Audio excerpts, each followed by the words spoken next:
भगवान विष्णु जी मोहित चित्त हो गए, अर्थात कि जो भगवान विष्णु जी हैं वो उस वृंदा के प्रेम को स्मरण करके वैकुंठ लोक को वापस नहीं आए। उन्होंने, उनके मन में प्रायश्चित भाव प्रकट हो गया कि अरे मैंने एक नारी का सील भंग कर दिया, मैंने इसका पतिव्रत धर्म नष्ट किया, वो वास्तव में मुझसे प्रेम करती थी। इस प्रकार उसके प्रेम में डूब गए और प्रेम में डूब करके जो जहां पर वो जली थी वृंदा, जिसने योगाग्नि से अपने शरीर को भस्म किया था, उसकी भस्म को अपने शरीर में लगाए उसके चिता के पास में ही बैठे रहते थे। देवताओं को पता चला कि अरे विष्णु जी तो मोहित चित्त हो गए, मोहित हो गए, तो इनके मोह का नाश कैसे हो। तब ब्रह्मा जी की प्रेरणा से देवताओं ने जगदम्बा की स्तुति की, महाकाली, महालक्ष्मी, महासरस्वती अर्थात लक्ष्मी, सरस्वती और पार्वती देवी की स्तुति की।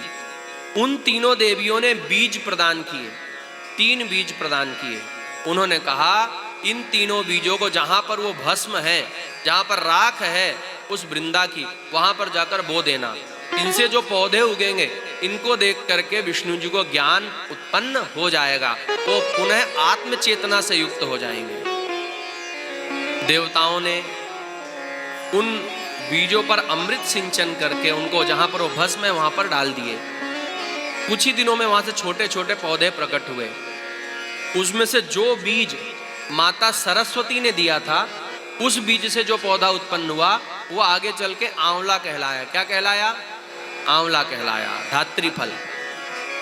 जो बीज लक्ष्मी जी ने दिया था उससे जो पौधा उत्पन्न हुआ वो मालती का पुष्प हुआ, और जो पार्वती जी ने जो बीज दिया था उससे जो पौधा उत्पन्न हुआ, जो प्रकट हुआ, उससे तुलसी का पौधा प्रकट हुआ।